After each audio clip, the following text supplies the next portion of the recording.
Nesse bloco do nosso TVB Entrevista, eu tenho a satisfação de estar aqui no consultório de um médico, né? De um cirurgião do coração, cirurgião cardíaco. Eu falo com um jovem médico carioca, Dr. Renato Poppi. Boa noite, doutor. Boa noite. Prazer tê-lo aqui no nosso programa, já que eu estou no seu consultório. O prazer é todo meu de estar aqui. Doutor Renato, o senhor é natural da onde? Eu nasci na Alemanha, me criei no Rio de Janeiro, fiz a minha faculdade em Curitiba e acabei vindo parar em Joinville. Vamos começar na Alemanha, então. A sua viagem é longa, a sua jornada é longa. Explica esse negócio da Alemanha. Bom, meu pai ele é engenheiro de telecomunicações, ele trabalhava numa empresa alemã e acabou que ele foi mandado a serviço para a Alemanha e acabou que nasci lá. Uhum. Mas o teu pai era brasileiro? Meu pai é brasileiro, mãe brasileira, todo mundo brasileiro. Só aquele momento ele estava prestando. Estava a serviço lá. E o sobrenome Poppi? É italiano, é espanhol? Bom, Poppi tem uma origem meio controversa, parece que se originou no norte da Alemanha, migraram para a Inglaterra, perderam pé na Inglaterra, acabaram que o ramo da minha família migrou para os Estados Unidos, saiu da Inglaterra e foram para os Estados Unidos, e o que eu conheço assim de mais distante é o meu bisavô, que ele era da Marinha Americana e acabou que ele conheceu uma brasileira e ficou por aqui. Uhum. E ali começou então vento em popa. Vento em popa, exatamente. Doutor, seu pai é engenheiro, a sua mãe fazia o quê? Minha mãe é formada em letras, com ênfase em literatura greco-latina. Puxa vida, é uma formação intelectualizada, né? Para os dias de hoje, ainda mais. Não, cresci com deuses romanos rondando a minha casa. Qual deles o senhor gostava mais? Na verdade, ela gostava mais dos gregos, né? Mas eu sempre gostei mais de Júpiter, Zeus, assim. Pois então, estes deuses gregos, enfim, tem aqueles que são ligados à medicina, até Sim. porque... Asclépio. Exatamente. Ali o senhor se inspirou para cursar medicina? Como é que surgiu essa vontade de ser médico? Vontade de ser médico? Bom, na verdade eu sofri um acidente em 1985. 1985 eu sofri um acidente. 86 eu sofri um acidente. Estava na casa da minha avó em Navegantes, aqui em Santa Catarina. Uhum.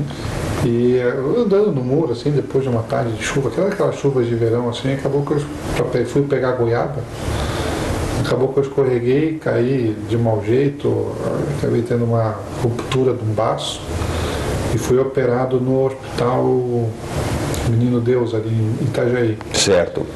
E foi ali que a gente meio que viu e observou como é que trabalham os médicos e acabou que a gente quer retribuir um pouco o que a gente recebeu. Mas quantos anos o senhor tinha quando subiu no pé da goiaba e caiu? Eu tinha uns 11 anos.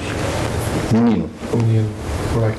E aí o senhor começou já naquela idade a perceber o movimento? A cirurgia, eu fui submetido a uma cirurgia e tudo. De risco, né? Foi complicado, mas deu certo, estou feliz lá hoje. Muito bem, aí o senhor ali descobriu a medicina, insistiu e foi estudar em São Paulo.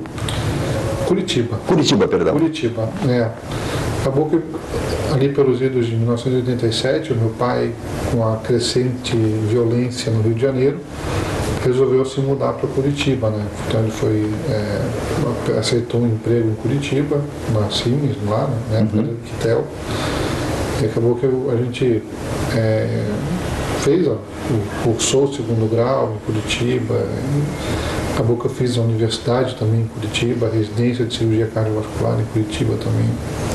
Depois que eu terminei a residência de cirurgia cardiovascular, apareceu uma oportunidade de trabalhar aqui em Joinville e eu vim para cá, e estou aqui desde então.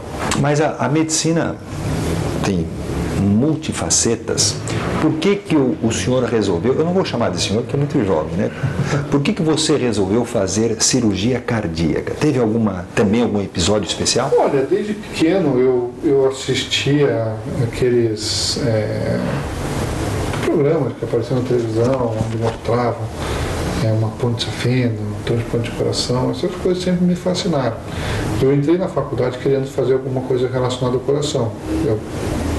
No começo eu achei que eu queria fazer clínica, né, cardiologia clínica e tudo, acabou que no final das contas, durante o curso da faculdade a gente aprende diversas disciplinas. Eu gostei muito de cirurgia também, né? Gostava de fazer cirurgia, né? A gente fazia cirurgias experimentais em animais e tudo, então eu gostava muito, né?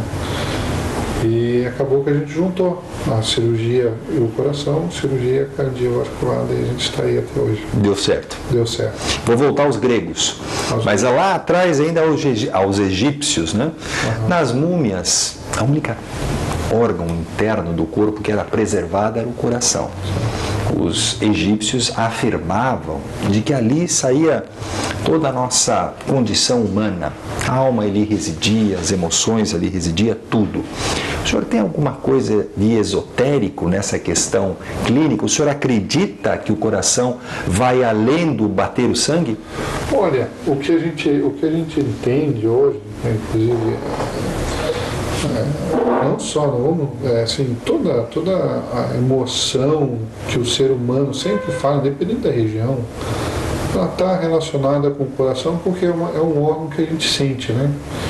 A gente sente quando a gente está apavorado, que ele bate mais rápido. A gente sente quando a gente está angustiado, que a gente sente até aquela sensação daquele aperto no peito, aquele frio na barriga. Então, por isso que o coração é relacionado com as emoções.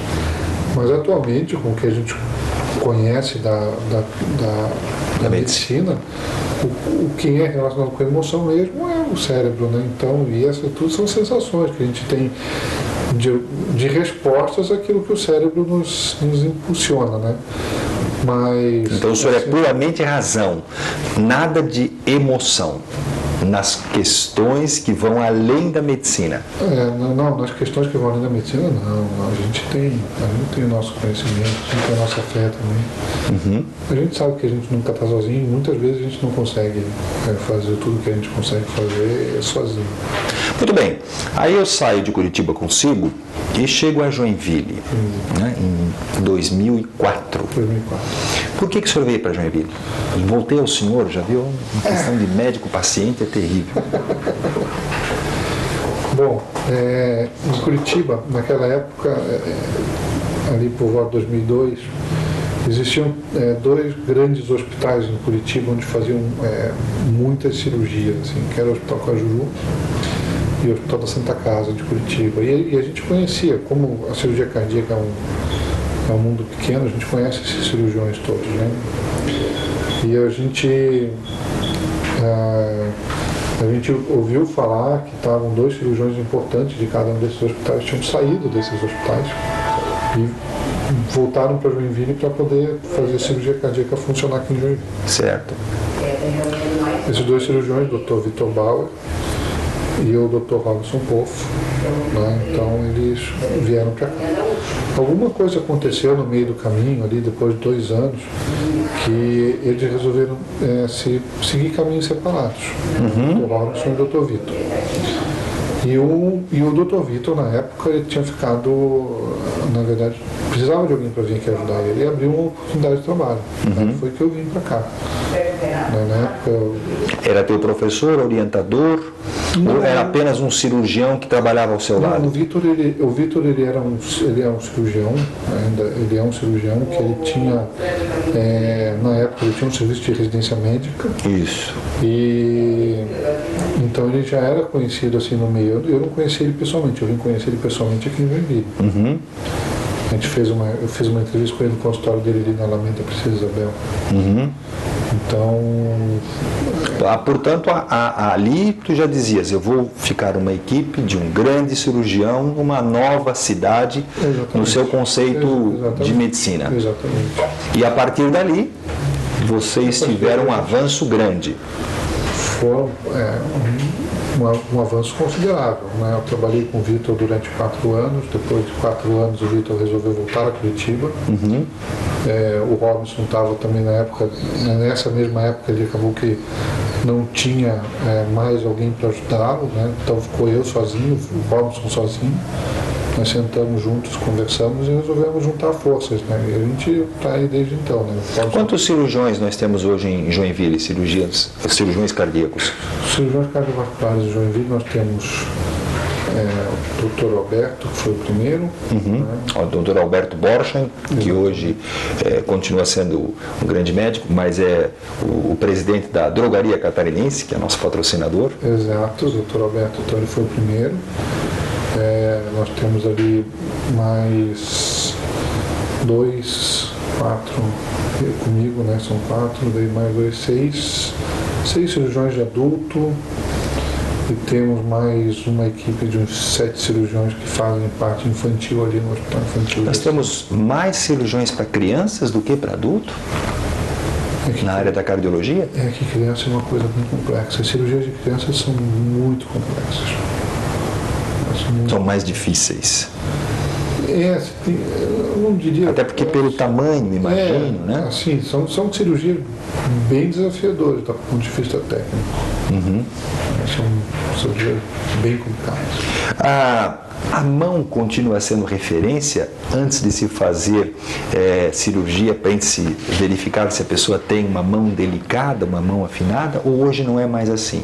Essa é a resposta. Já estamos de volta aqui com o nosso TVB Entrevista, hoje falando sobre o coração, cirurgia, cuidado com a tua saúde, mas antes eu quero lembrar que a Imobiliária Zibel está aqui conosco, a Zibel é aluguel é na Zibel, também a Tintão, se você quer deixar a sua vida mais colorida, na sua casa pelo menos, vai na Tintão que eles dão toda a orientação possível, não é só ir lá comprar e levar, qual é o produto, qual é a melhor tinta, como é que aplica, como é que você economiza, a Tintão explica tudo tintim por tintim. Doutor Renato, no bloco anterior, eu lhe fiz uma pergunta. Se o cirurgião precisa ter mãos firmes como pré-condição, quando você vai lá fazer a faculdade de medicina, o professor olha e diz, não, essa mão aqui não vai servir. Isso aqui tu pode fazer outra coisa, menos cirurgia. É mais ou menos por aí. O cirurgião é um profissional que ele tem que ter uma habilidade manual importante. Precisão de movimento, tem que ter firmeza, ao mesmo tempo ser delicado também, né? Porque você está lidando ali com tecidos muito fáceis de romper, né? Não só instrumentos, não só tecidos, a gente tem, por exemplo, a gente usa para coronária, a gente usa fios que você não consegue enxergar olho nu, você tem que enxergar eles com um aparelho, uma lupa cirúrgica, né? Daí você consegue enxergar ele com uma clareza maior, né? Como a gente trabalha, não existe uma máquina para fazer o nó. A gente tem que dar o nó com a mão. Então, tudo isso aí a gente tem que treinar ao longo do tempo e claro que vai se sobressair, vai ter um resultado melhor aqueles cirurgiões onde tem uma habilidade manual superior. Um artesão. É um artesão, eu diria um artesão mais técnico, porque é uma coisa que você consegue ensinar para uma pessoa. Eu consigo treinar um cirurgião ensinar a arte da cirurgia para uma pessoa, mas provavelmente como fazer um cesto de vime todo trabalhado, assim, eu já não conseguiria. O cara tem que ter aquela habilidade... Certo. Quando eu falei do artesão, é no fato de estar com as mãos, dependendo apenas da sua capacidade. Né? Agora, neste caso, quando tu chegasse em 2004 para a medicina de hoje, há uma diferença de quilômetros. Olha, nós começamos... Aqui em Joinville ainda é uma cidade pioneira, uma cidade diferenciada. Nós começamos, quando nós começamos a trabalhar com o Dr. Robinson, lá em 2008, algum tempo antes, ele tinha começado a fazer cirurgias videoassistidas aqui em Joinville. Como a gente faz hoje videolaparoscopia, né, que você tira vesícula sem precisar fazer aquele corte. Faz só um buraco?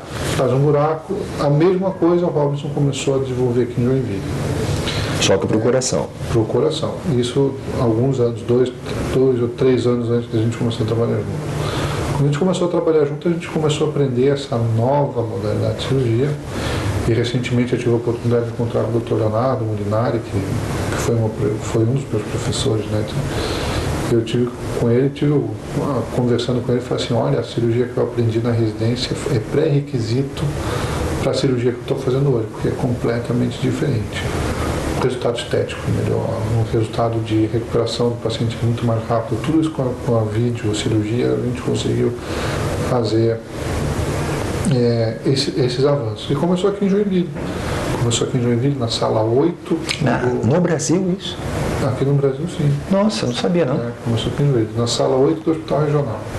No Hospital Regional? No Hospital Regional, sala 8, onde começaram as primeiras cirurgias de vídeo aqui. E era você e o Dr. Poffo? No começo, o Dr. Robinson e mais o antigo auxiliar dele, que era o Dr. Marco Punin. Uhum. Depois dele já ter algum tempo fazendo aquilo ali, eu até no começo eu não acreditava muito, achava que ele estava, está forçando muita barra, mas a gente viu que começou a funcionar, e falei assim, olha, esse negócio é interessante. E hoje a técnica é adotada no Brasil inteiro? Hoje, alguns grupos do Brasil estão adotando. Nós estamos, inclusive, começando um trabalho muito forte para poder educar mais cirurgiões a fazer essa técnica. Porque a gente acredita que assim, uma tecnologia, é um avanço muito grande na área da cirurgia. Né? Então, a gente está tentando fazer com que mais pessoas façam esse tipo de cirurgia para que mais pessoas sejam beneficiadas. Né? Nesse caso, tanto vale para o diagnóstico que for. Por exemplo, eu vou fazer uma ponte safena, vou botar um stent, eu vou fazer troca de válvula. Tudo pode ser feito por videocirurgia? Ou tem algumas indicações que ainda não dá? Não, tem algumas indicações ainda que não dá. Por exemplo, vamos supor assim, hoje em dia, cirurgias da válvula mitral, cirurgias de parede do átrio, como defeitos congênitos da parede do átrio, que são aqueles comunicações intratriais, cirurgia na válvula tricúspide, ou seja, toda a cirurgia que a gente faz a nível de átrio, a gente consegue fazer com vídeo. O que é átrio, doutor? Átrio não é aquele negócio que a gente entra num prédio que tem um átrio muito bonito, não é isso? É semelhante, é bem bonito o átrio nosso que a gente tem. Eu acho até que é mais bonito do que de alguns prédios. Mas assim, o coração, voltando lá para a biologia, né? Nós somos mamíferos e os mamíferos eles têm então 4 câmaras cardíacas distintas e elas não devem comunicar. Elas não podem ter comunicação entre elas. Então nós temos um átrio esquerdo e um átrio direito, que são as câmaras de baixa pressão, e nós temos 2 câmaras de alta pressão, que são os ventrículos, o ventrículo direito e o ventrículo esquerdo. Certo.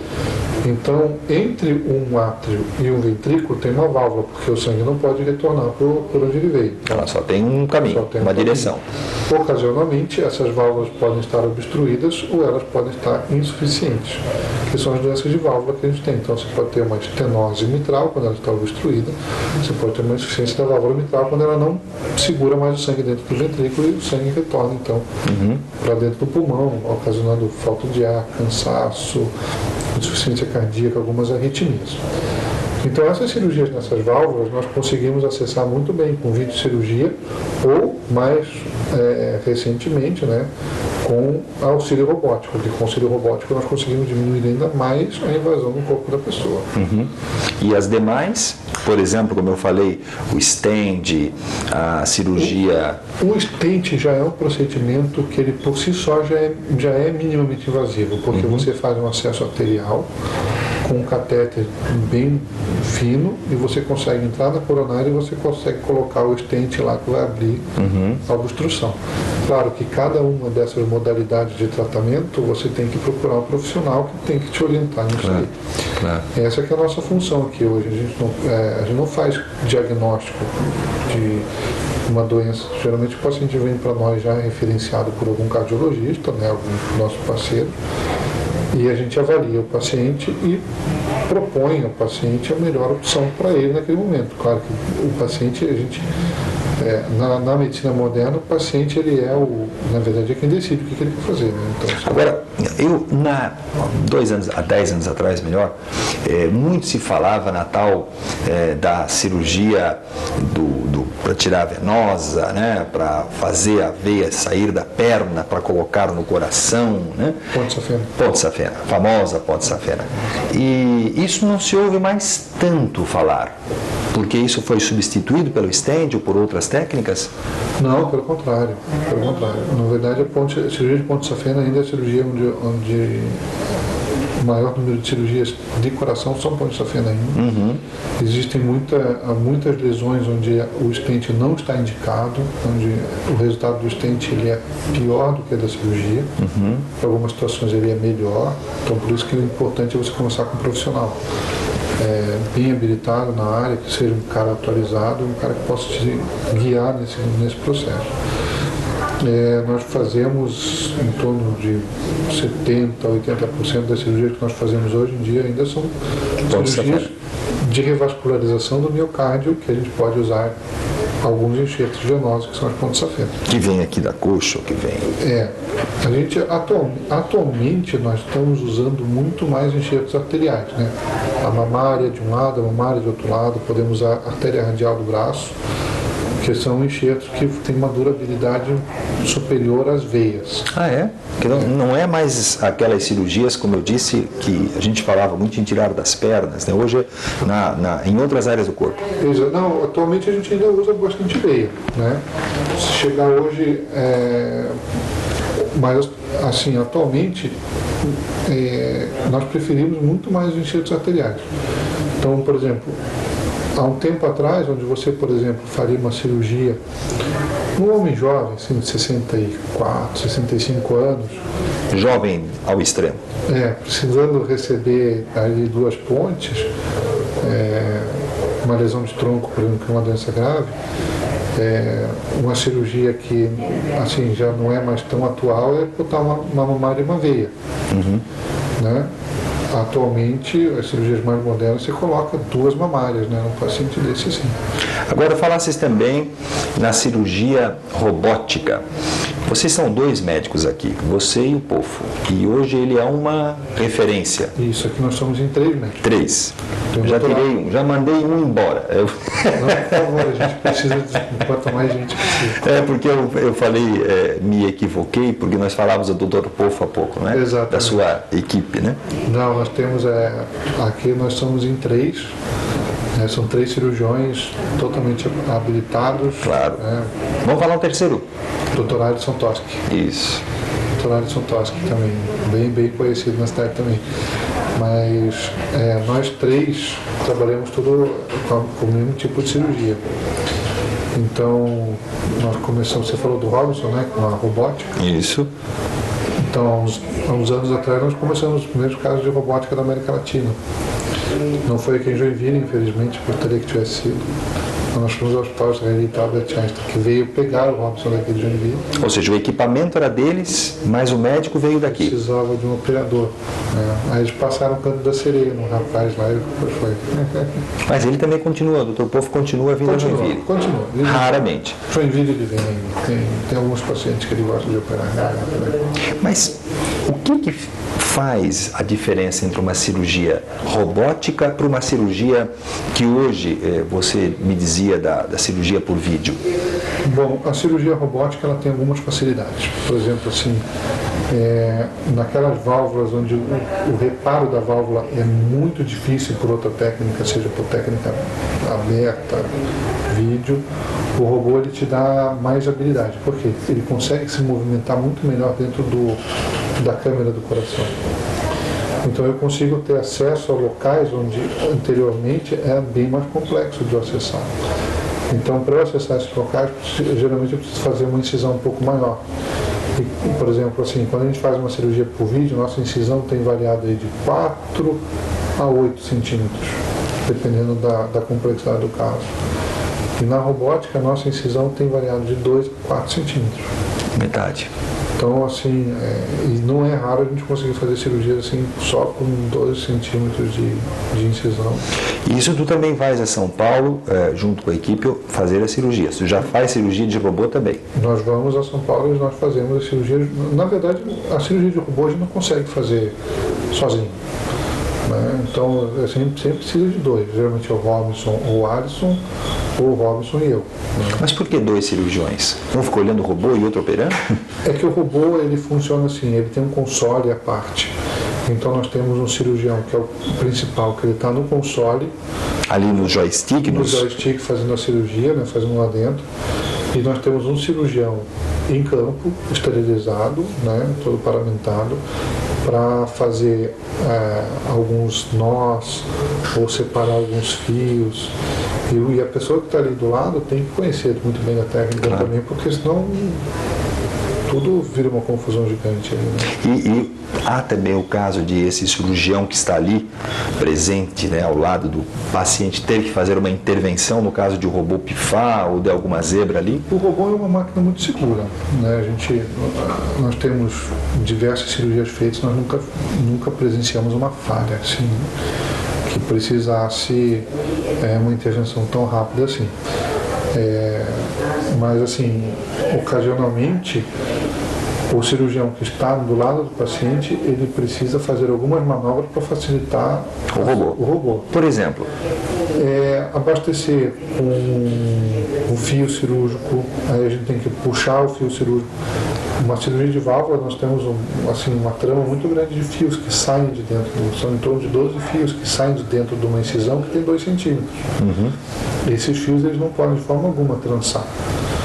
E eu tenho que manter eles sempre bem separados. Na hora de botar uma prótese lá dentro, um anel lá dentro, quem vai passar esses pontos no anel é o cirurgião que está na beira do leito. Quem vai baixar esse anel até a mão do robô chegar é o cirurgião que está na beira do leito. Agora, quantos robôs nós temos no Brasil para esse tipo de cirurgia? Olha, eu sei que em São Paulo tem em torno de 5 na capital, 5, 6 robôs. Eu tenho que ver o número. Poucos. Certo. Não são muitos não, mas ele está ampliando bastante o número. Porque o robô para urologia e para cirurgias pélvicas ele é muito bom. É caro o equipamento? Caro. Tens noção? Olha, vamos dizer em torno de uns 3 milhões de dólares. 3 milhões de dólares. Por que essa pergunta?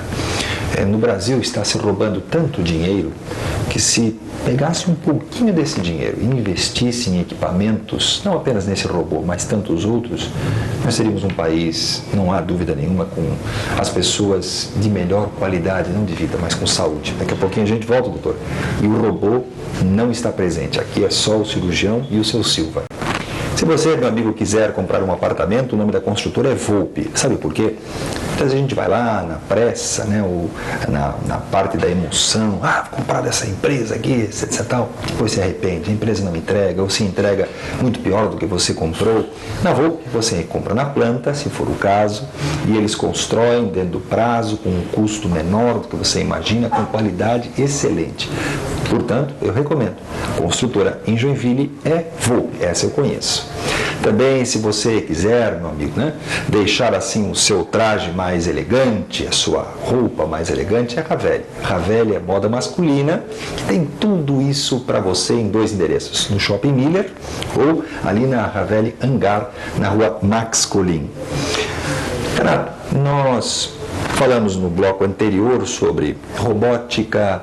Joinville estará à frente de vários grandes centros cirúrgicos, mas agora eu vou para o SUS, para a nossa realidade.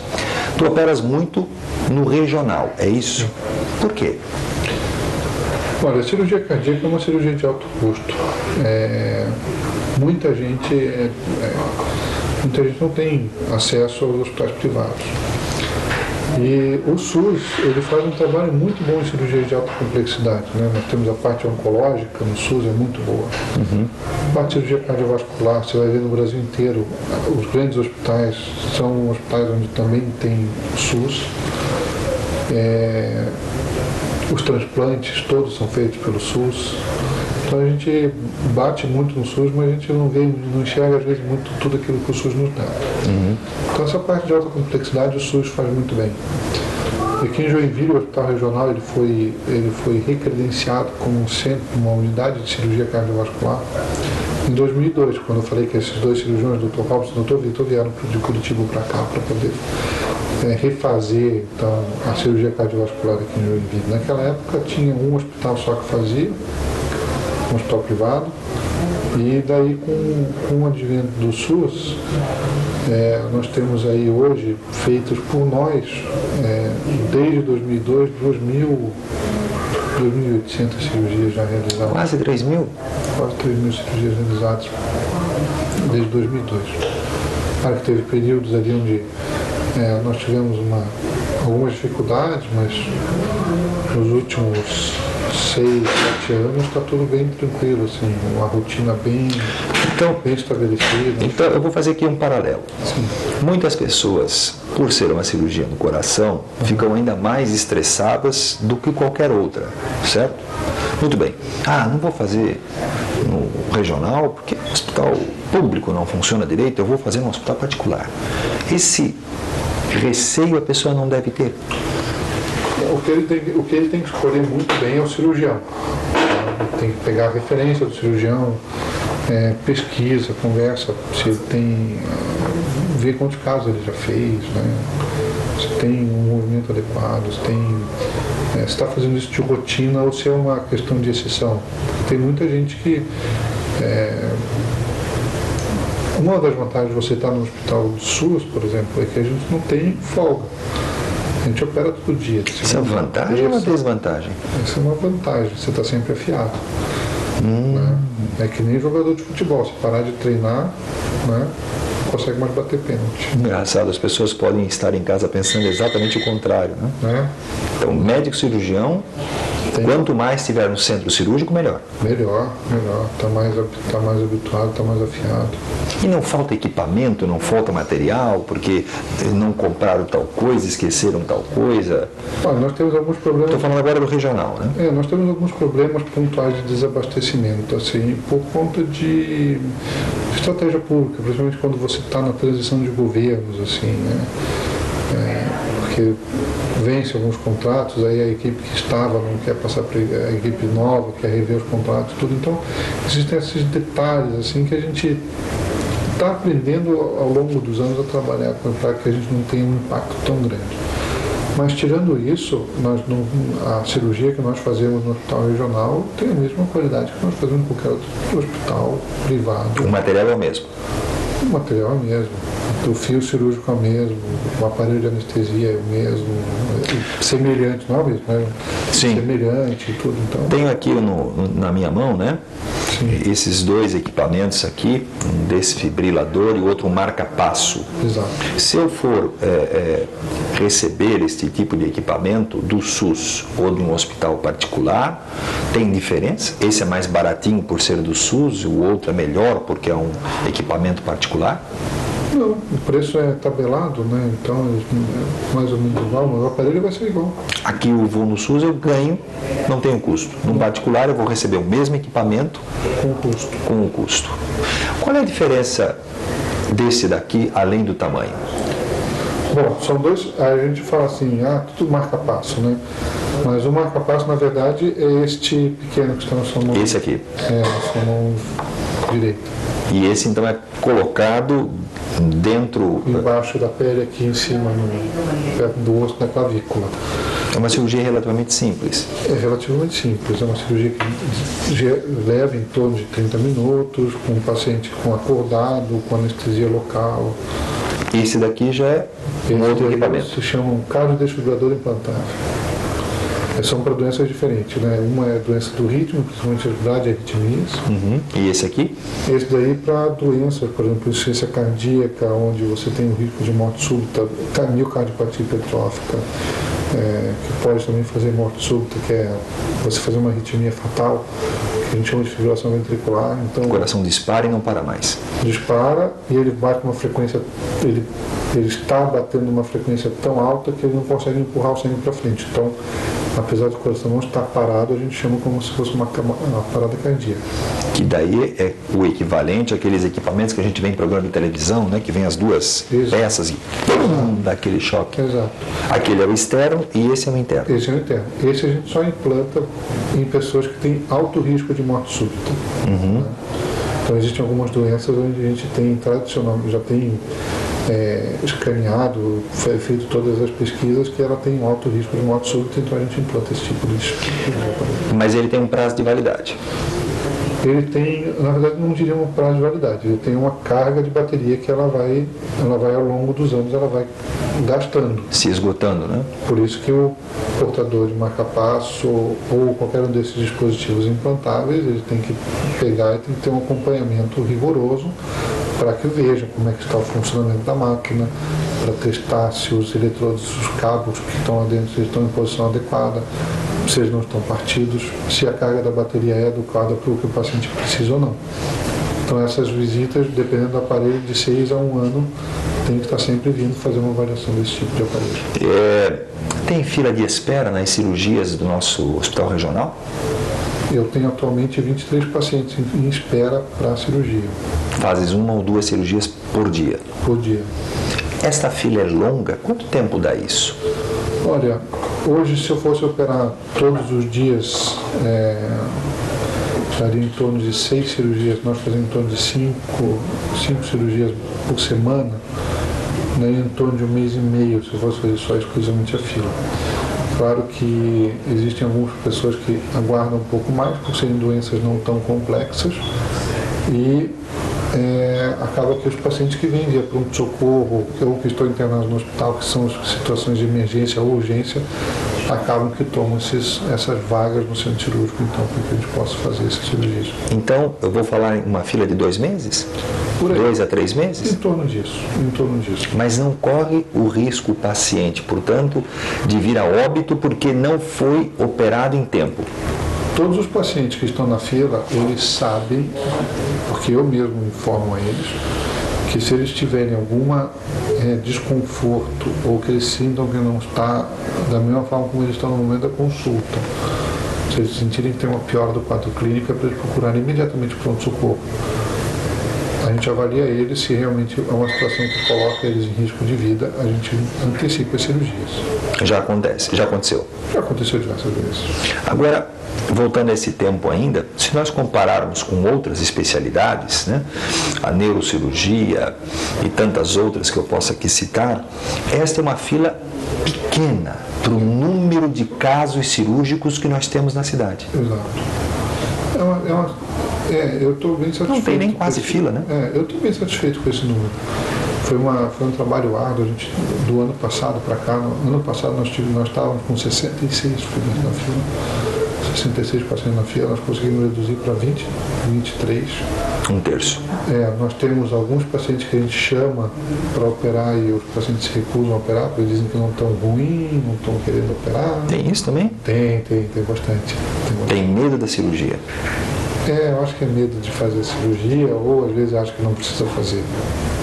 Então nós temos alguns pacientes que se recusam a vir. Então, qual é o número de óbitos em relação a cirurgias realizadas?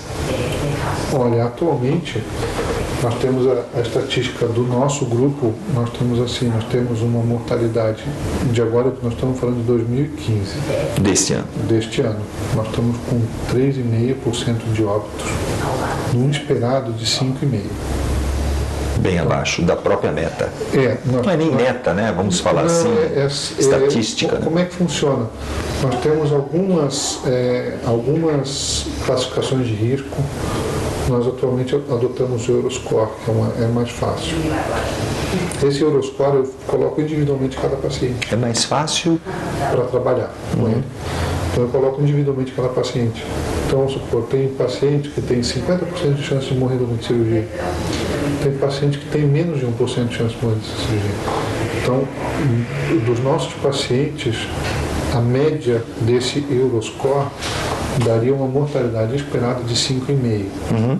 Nós estamos trabalhando aí com 3,5%.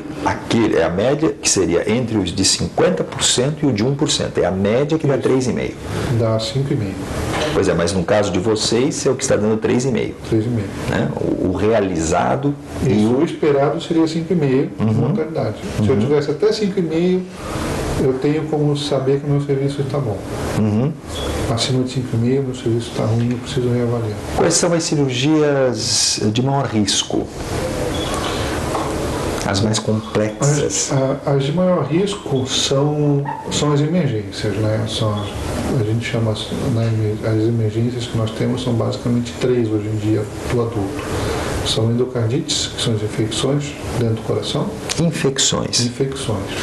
É uma doença que, portanto, não é relacionada ao mau funcionamento do coração, por gordura, não é nada disso. Não, é simplesmente uma pessoa que tem uma predisposição, pode ter uma lesão insignificante numa válvula, e pelo simples fato de escovar os dentes pode fazer uma bacteremia, né, que é a bactéria cair no corpo, na circulação sanguínea. Que toda pessoa pode ter? Pode ter, ela vai se alojar na válvula do coração e ali ela vai fazer um abscesso, vai fazer uma destruição da válvula. Então essas são as emergências que nós temos. Nós temos endocardites, que são as infecções do coração. Nós temos as lesões do tronco principal da coronária esquerda, que também é uma emergência, que nós temos que fazer a cirurgia então, mais o quanto antes. E nós temos também as doenças que a gente chama de síndromes aórticas agudas, que são as dissecções de aorta, as úlceras de aorta, os aneurismas grandes de aorta. Então, que são cirurgias que nós também temos que agir com bastante energia, bastante velocidade, para que a gente possa, então, minimizar o risco de perda do paciente. Então, essas são as cirurgias mais arriscadas que nós fazemos. Infarto, portanto, não entrou nessa sua lista. Infarto que é tão comum a gente ouvir falar, né? Morreu de infarto, morreu de infarto. O infarto, na verdade, é uma emergência cardiológica. Tá? O infarto, por exemplo, um paciente hoje, nós temos vários pacientes que infartam por dia, eles procuram o hospital pronto-socorro do hospital regional e eles são submetidos, então, à angioplastia de resgate. Então, é feito o cateterismo, nesse cateterismo você coloca um stent na artéria que está fechada. Essa se provou ser a melhor opção para o infarto, para o tratamento do infarto. Né? Certo. Não é a cirurgia. Ok. A cirurgia vai ficar para um segundo tempo. A gente volta daqui a pouco. No último bloco do nosso TVB Entrevista, eu quero sempre lembrar que nós estamos aqui com a Drogaria Catarinense, a melhor rede de farmácias do Brasil, o Dr. Alberto, cirurgião, é o presidente desta grande empresa, uma das maiores redes do Brasil, a melhor do país. Vocês não precisam dizer, mas o seu Silva que falou. Não, as pesquisas assim revelam, tá bom? Nós também estamos aqui com a construtora Volpe, com a imobiliária Zibel, a imobiliária do aluguel, também estamos com a Tintão e uma outra equipe maravilhosa que é da IOT, Instituto de Ortopedia e Traumatologia. Na IOT você tem, além do excelente atendimento de grandes médicos, são quase 30 médicos, 10 especialidades ortopédicas, você agora também tem o atendimento de final de semana, plantão. Então, se você abusou no futebol, está com uma luxação, se aconteceu um acidente, a mesma coisa, vai lá no IOT, eles atendem planos de todas as linhas, eles também não apenas atendem as pessoas de Joinville, mas de toda a região. Não tem dúvida de que a IOT, você, além do bom atendimento, vai ter o melhor profissional à sua disposição. Centro cirúrgico, tem sala de imagens, né? Raio-X, ultrassom, tudo isso lá na IOT, o Blumenau. Doutor Renato Popp, como se escreve, parece Pop, né? Mas eu já brincava que não é Pop, só é o médico Pop, mas o sobrenome é Popp. É verdade. Qual é o próximo desafio da cirurgia cardíaca? Há um avanço além da robótica? Há pesquisas, por exemplo, de materiais diferentes para serem utilizados? Existe.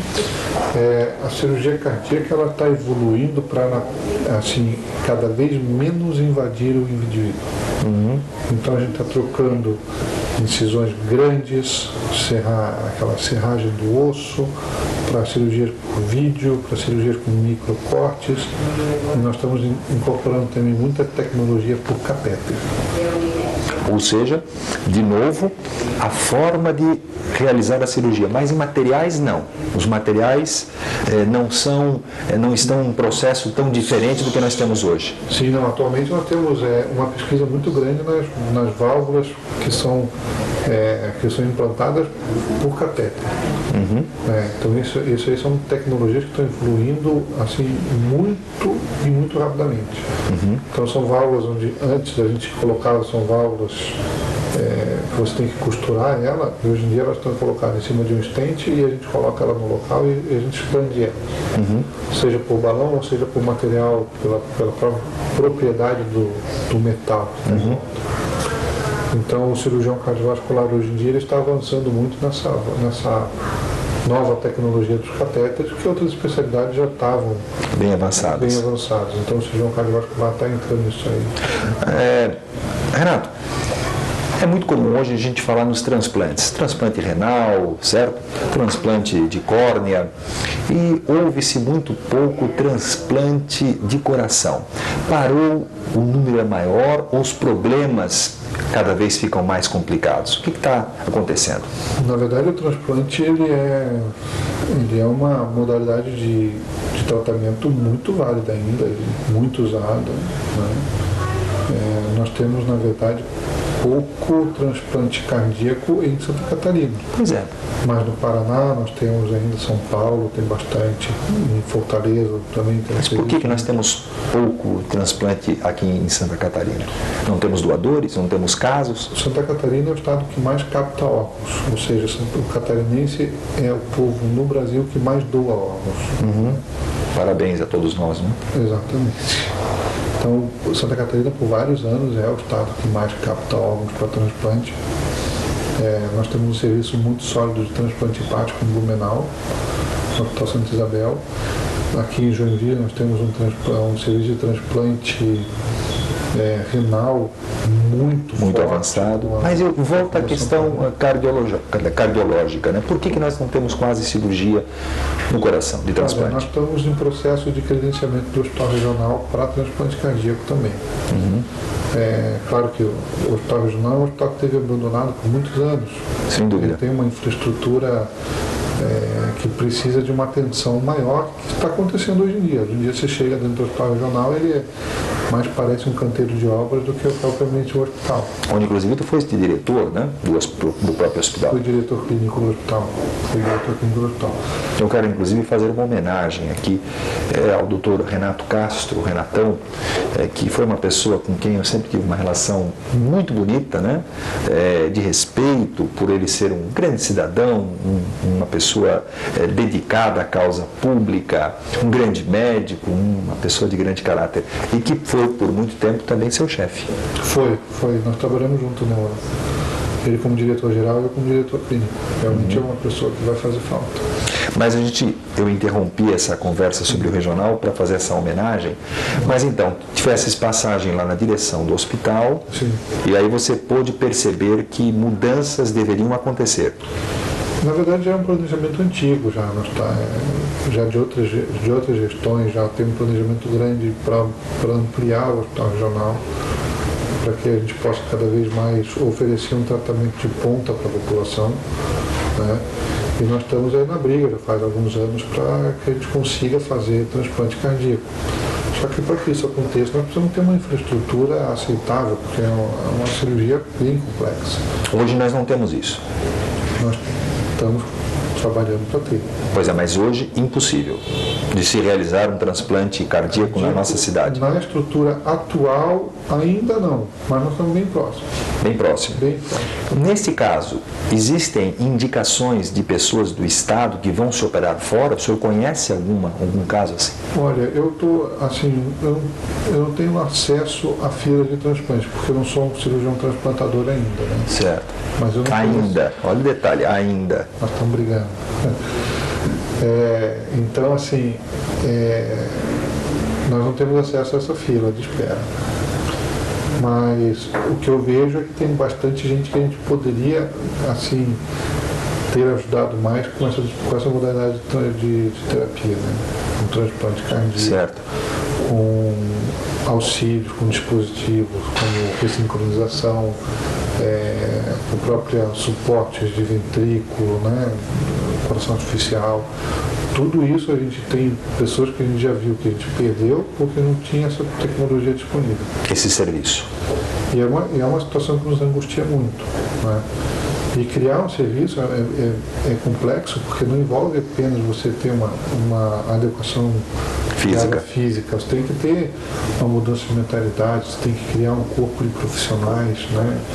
Não depende só do médico, depende de enfermagem, fisioterapia, fonoaudiólogo, depende de terapeuta ocupacional, porque não adianta nada eu colocar um cara lá para fazer um transplante e não ter acompanhamento psicológico, né? Não ter, o cara fica 30 dias esperando um órgão e o cara fica louco porque não tem nada o que fazer dentro do hospital. Então depende muito de todos esses profissionais que trabalham junto com a gente para que a gente possa ter um sucesso.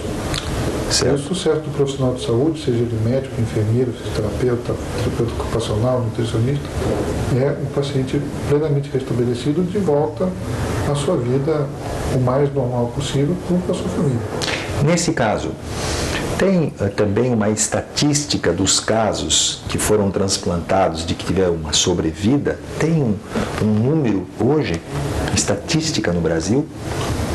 Olha, assim, a gente sabe que Eu não posso falar de grau de sucesso porque ficaria mas isso, desumano. Né? Isso é muito dependente, por exemplo, do cuidado que a pessoa tem. No pós-transplante. No pós-transplante, por exemplo, se a pessoa acompanha direito, vem nas consultas que ele tem que fazer, faz os exames que precisa fazer, acompanha a questão da rejeição, toma as medicações todas adequadas, ele tem uma grande chance de estar vivo daqui a 10 anos. Né? A medicação hoje já domina bem, portanto, a rejeição. A rejeição hoje é ainda um item importante para o óbito. Não, é importantíssimo, mas a pessoa tem que, assim, é aquele negócio, quando eu sempre falo para os meus pacientes, quando a gente vai fazer uma cirurgia, seja ela qual for, imagina como se a gente estivesse embarcando num barco. E estamos eu, o paciente e a família do paciente todos num barco só. Nós temos que chegar lá no objetivo final.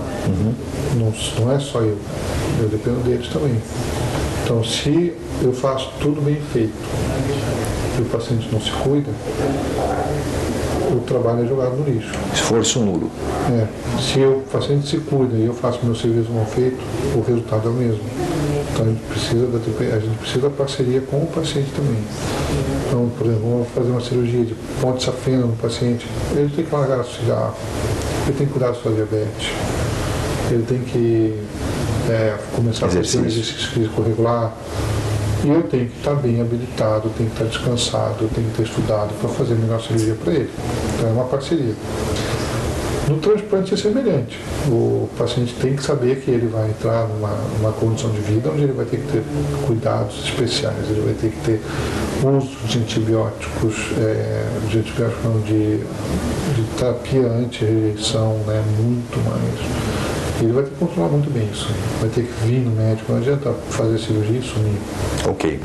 Renato, nós vamos finalizando o programa, mas muitas pessoas devem estar querendo fazer um contato consigo, até para tirar dúvidas, etc. Onde é que as pessoas te encontram? Bom, a gente atende em Joinville, né? Aqui em Joinville, na clínica nossa, né? No edifício Terraço, né? Edifício Terraço. Edifício Terraço, eu vou dar aqui o endereço, Rua Mário Lobo, 1205, é na frente dali do shopping Cidade das Flores, é isso? Não é propaganda não, é apenas um serviço que nós estamos prestando, certo? Para não haver nenhum tipo de constrangimento, enfim, né? E os pacientes me acham pelo Facebook, no Twitter, no WhatsApp, me acham de qualquer jeito. E tu também faz atendimento no Hospital Regional? Hospital Regional, sim. Segunda, quarta e sexta, nós estamos sempre lá. Então tu estás no Regional, tu faz cirurgia também em São Paulo, lá no Einstein, e em algum outro lugar? No Hospital da Unimed, aqui em Joinville, e no Hospital da Neném, em Joinville também. Tens tempo para se divertir, sair com os teus 2 filhos, com a tua mulher, ou a vida não lhe dá? Não, assim não tem tempo. Até porque, para tomar conta bem do coração, a gente tem que estar bem, né? Tem que estar bem. Muito obrigado, Renato, pela tua entrevista. Eu agradeço, Silvio. Parabéns pelo teu trabalho também. Obrigado pelo seu também. A gente está tentando marcar agora uma outra pauta que será uma surpresa. Vamos ver se eu, como jornalista, terei esta condição, tá bom? Mas eu não vou revelar agora, não. Quero mandar um grande abraço, portanto, aos nossos apoiadores, a Imobiliária Zibel, a do aluguel, também a Construtora Volpe, o seu apartamento no seu orçamento, a Tintão, tudo de bom para a sua pintura, você encontra lá na Tintão. Também nós estamos aqui com a IoT, Instituto de Ortopedia e Traumatologia. Não esqueça, viu? O homem elegante se veste aonde? Lá na Ravelli Moda Masculina. Também, portanto, para coroar todo esse trabalho, agradeço a você que está nos acompanhando até este momento. O próximo TVB Entrevista. E agora, novidade, viu? Eu estou postando os programas no Face, até que enfim, seu Silva saiu da Era Jurássica. E também no YouTube. No YouTube você vai procurar lá Sérgio Silva Reportagem, o tema que você quer, reportagem sobre cardiologia. Você vai até lá e assiste o programa mais uma vez, tá bom? Tá lá. Fiquem com Deus.